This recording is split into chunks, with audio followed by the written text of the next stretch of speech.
Well, hey everybody, welcome back to the channel. Well, today we're going to jump in and take a look at part 5 of the Manor 2025 series and see where we're at. This should be the last part of the build. I say the last part of the build, there's a lot of details yet to be put on, but this is the other large 4-foot base that is going to be built. I've started it. I kind of want to show you what it's looking like and kind of explain why I've done some of the things and what's coming next. It'll be very similar to the first part that you saw, but I just want to give you an update and let you know where we're at. And so with that, let's jump in and take a look. Okay, so we're kind of far back a ways. I just want to kind of show you the table that I'm working on. I've sort of got it turned a different way, and we've got one piece kind of laid up against it just for some perspective, and that's the graveyard. That's the middle piece. If you were to recall, the first piece, which is actually sitting back through there, you can kind of see that up into the closet there with the fence in the back and the whole 9 yards. This is piece number 1. And so this is piece number 3 that you see back here with piece number 2 here. Hopefully that all makes sense. It certainly makes sense to me. And so you see some of the boxes and things like that in the background. So you've already seen part 2 or piece number 2, the cemetery. So we're going to focus our primary goals and results here today. And so I wanted to kind of show you none of this stuff is glued down with the exception of this part here onto these bases here. So the sidewalk and the curbing have yet to be cut or carved in any way, shape, or form, and they're just sort of sitting there. The stairs are placed in. They have not been glued down, and they can easily be removed. So let's take a look at the houses that are going to come installed on this piece here. So we've got, this is my number 1 favorite of the manors, the big mansions. This is Mordecai Mansion. I wanted this piece ever since I saw it. I was finally able to add that to my collection a couple of years, maybe even 3 years or so ago. Absolutely favorite of the haunted houses, followed closely, almost a tie by Grimsley's. So those 2 are just my absolute favorite. And then you've got Killer's Doghouse. And so if you remember, and you'll see it certainly once we start detailing this one, we've got old Mordecai and his dog Killer. He's got his cane in his hand. He looks pretty feeble, yet Killer looks like he's got the leash pulled pretty taut. And he'll be out there in the front yard again this year, scaring off the trick-or-treaters, or the would-be trick-or-treaters in this case. And then as we move on, we've got Ghastly's Haunted Villa, and we've got the Ghastly figure that will be accompanying him out in the front yard. Ghastly's pretty scary fella himself, and so you'll get to see him front and center this year again. And then over here we've got probably my 3rd favorite of all the manors, and this is Gravely Estate. Just love the look of this house. It's got the big turret there on the side. I mean, I've done reviews on all these before. Actually, I have not done a review on Ghastly's. That will be coming. Somebody asked me to do that, and I haven't forgotten. And so we'll get that one knocked out here shortly. But Gravely Estate is one of my all-time favorites as well. Just a wonderfully well-done piece. And then the only thing I don't care for a lot is this orange blinking, I think it's blinking LED light up in the turret that you've got some projections rolling around in there, and you've got that. All in all, it looks pretty good, though. It's a very good piece, and I'm happy to have it. So as far as carving, what have we done? Well, we've got this whole big piece of, this is a 4-foot by 20.5 inch or so. Actually, not so. This is 20.5 here. I think this is 8.15-ish inches in depth. And so that's carved. And I'll show you the tools and everything that I used once we come back to the camera of the way that I did this. Obviously, I'm doing all this off camera. It's just easier for me that way. You've seen me do all this. It's just what tools am I using and how am I going about it. So it's pretty easy. I am trying to make these bricks a little deeper as far as the cuts, because that is, we're going to put the grout in there, and I want the grout to have some place to stick to. Do you have to make them that thick? Probably not, but I do like the way that it looked on the first one, and so that's what we've done on the second one. All right, the stairs have not been foam or tinfoil ball rolled yet, nor has the cutout into the stairwell. That will all be done. Same thing over here for these stairs, and obviously for the stairs here. Now you see some numbering on them. So when I first started cutting them, you'll see I had a big A that kind of transitioned all the way down through there. So that was stair set A. And then when I'm cutting these out on the Proxxon, I wanted to make sure that I knew that that was piece A1, piece A2, piece A3, because once you're cutting, you've got 4. We throw one piece away from the top. So we throw one piece away on each set, but now they all start to look alike. And so something I do to help me keep track is just a big A in the very beginning when I'm starting to cut them. And then as I get the individual stairs, A1, A2, A3, you can kind of see the B that was up here, and then B1, B2, B3, and C, and C1, C2, C3. That's just the way I do it. That will all be covered up with the black spray paint once we're done. Now, I did hot glue, I'll just kind of move this stuff out of the way here. I did hot glue the 1" by 24" by 21.5" I believe, base to the 2" piece up here. And again, these are not glued in. They can easily come out. But this is all hot glued together. And so I'll take that as one big 4-foot piece out to the out to my spray area, and that will be tomorrow, likely tomorrow morning. It is going to be 113 degrees here in Phoenix today. The hottest day of the week is supposedly today. Not going to cool down much, but if you wait anything after the sun really starts to come up, it just gets too hot. So did a lot of the carving today, and we'll do the black spray painting tomorrow. One thing that I did do here that I don't believe I did on the other one is I think I painted and grounded it all before I glued it down to this. And so for whatever reason, this morning I got a little carried away. Because I got a new glue gun. You guys know me and glue guns. If I see a glue gun that I like, I want to try to get it and see if it works. I'll share that with you, show it to you. But I think I got so excited, I wanted to start gluing something down.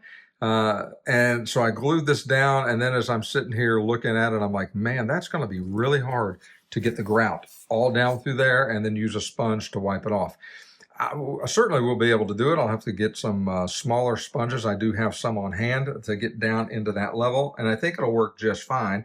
Not too awful concerned about it. And then the sidewalk is obviously going to cover all that stuff up. So if it becomes a muddled up mess down there, which I don't think it will, the sidewalk, as you can see, once that goes down, will kind of cover all of that up, even to the bottom of the bricks there when it starts to lay flat and is glued down. So not too awful worried about that.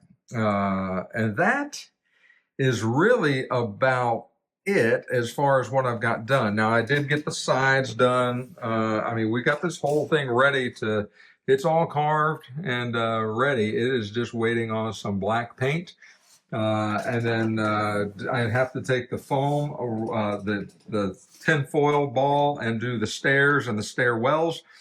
I need to carve the sidewalk lines, kind of rough it up a little bit, and then use the tinfoil rolling technique on the sidewalk and on the curbing to get all that ready to paint. So when I go out in the morning, I'll simply take the black spray paint and cover everything to include the sidewalks and the curb in black. And once that dries, it shouldn't take long tomorrow. It's going to be hot. Once all that's dry, then we'll start the colors of gray, the dark gray, the light gray, and then a white for some highlights. And then ultimately, after we get it all glued down, we'll put a wash on it. And so moving right along, I think this will be, I hope this is Monday. And so I hope to be done with this piece by the weekend. If all goes well,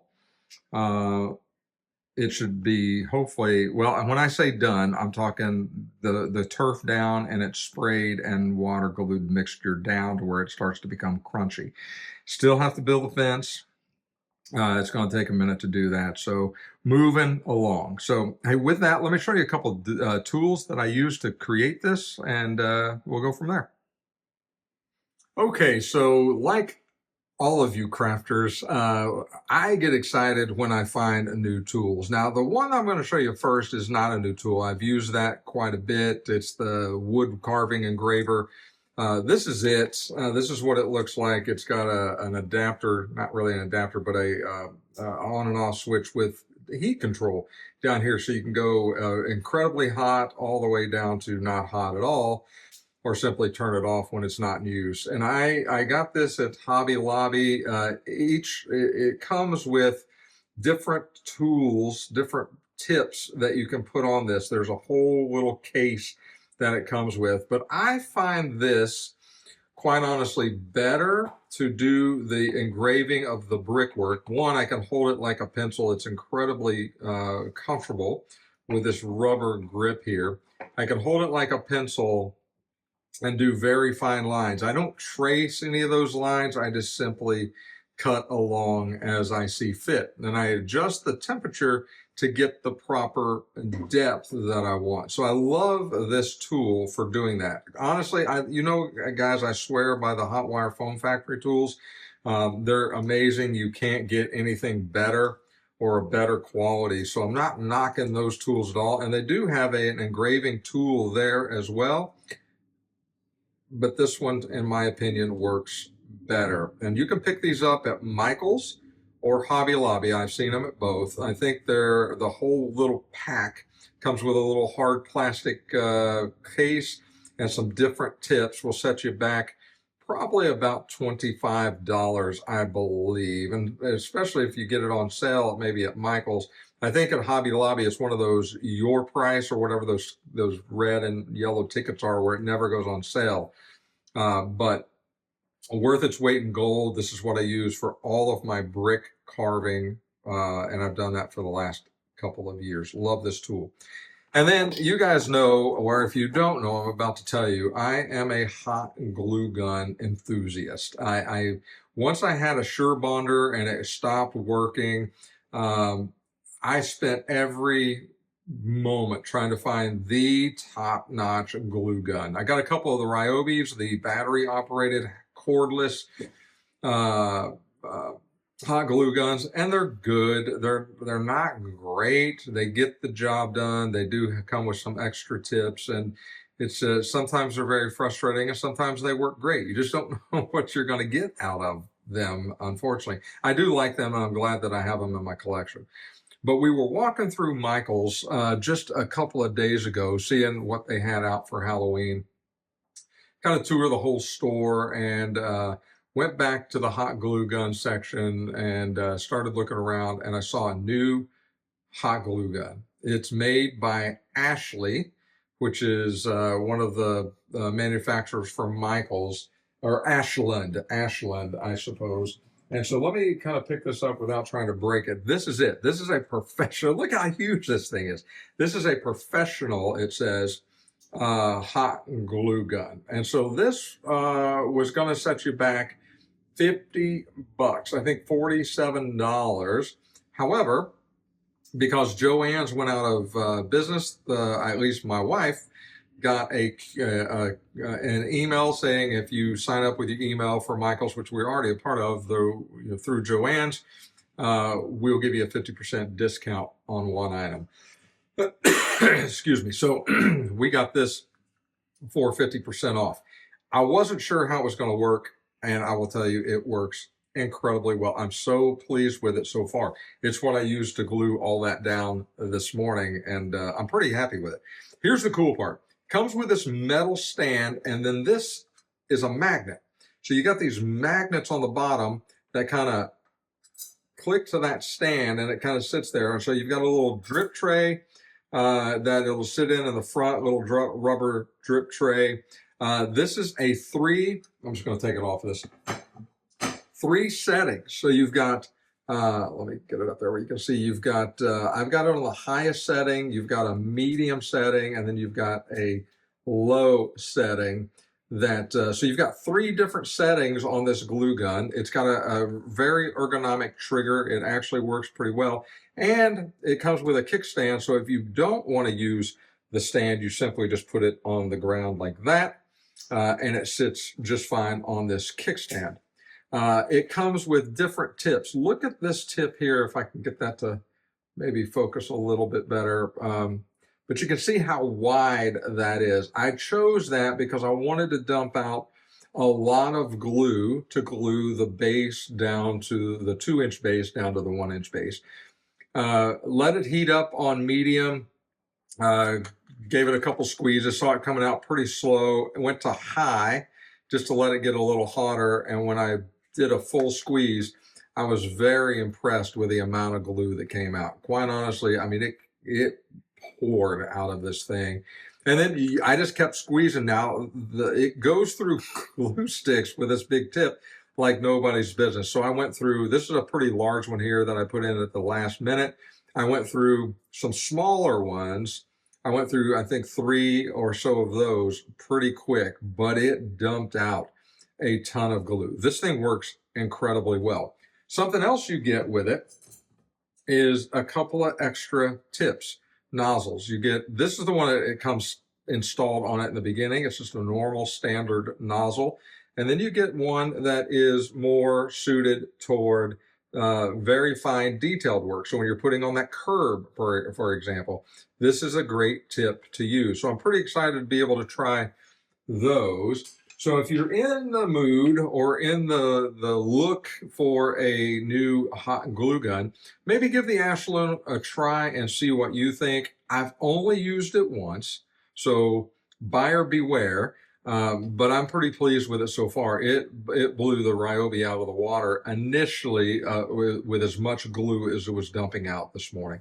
So I hope that it continues to perform well. And if it does, I may get another one just as a backup. It's a pretty good one. So it's corded, so there's that. But so far, I'm very pleased with it. So there's a look at 2 tools that I use to help create what you saw this morning, and I will continue to use these tools as we finish up on this piece of the display here. Okay, well, hopefully you enjoyed sort of a behind-the-scenes look at the 3rd big piece of this village that we're putting together, Manor Row, and hopefully you enjoyed a look at some of the tools that we use to help create it. Again, I'm very pleased with the engraving tool. That's one of my mainstays. I will certainly always have one of those. I'm pretty impressed, quite honestly, with the new glue gun. I hope that continues to perform as well as it did this morning on future projects. So we're going to see, hopefully within the next week or so, how well that performs. So what's coming next? Well, like I said, we're going to go to the paint booth tomorrow, which is outside on top of my trash can with a tarp. And we're going to do some black water-based acrylic spray paint on the entire piece that you see back there. Once that dries, we're going to start dry brushing the grays, get it to look and match sort of part 1 of the other 4-foot display. And then after that's dry, that'll take a full day of paint. After that's dry, then it'll be on to the grout, where we'll mix up the grout. We'll put that into the display, let that set up a little bit dry, and then wipe all the excess off with a sponge. Much like last time, I will likely have to go back and retouch up the brickwork with some grays. And the reason that happens is it's all a water-based acrylic paint. So when you're using water and a sponge to take up some of this grout, you can't help but taking off a little bit of the paint as well. So not a big deal to go back and touch it up. It actually helps it to give it a much better look that way. The thing, we've got to install the fence in the back. Still got to do that on this particular 4-foot section here. That'll take a minute. We've still got to drill the holes or the hot wire tool for the street lights. We've got to wire the street lights. And then we just got to put the fine details in and set it up and decorate it.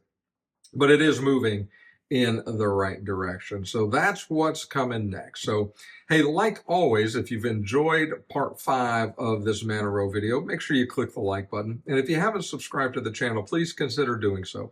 Helps me out personally, helps the channel to grow. It certainly keeps me motivated to keep coming back and posting videos for you guys to watch and be entertained and hopefully to learn something along the way. So until next time, you guys take care of yourselves. God bless each and every one of you. We'll talk to you again real soon.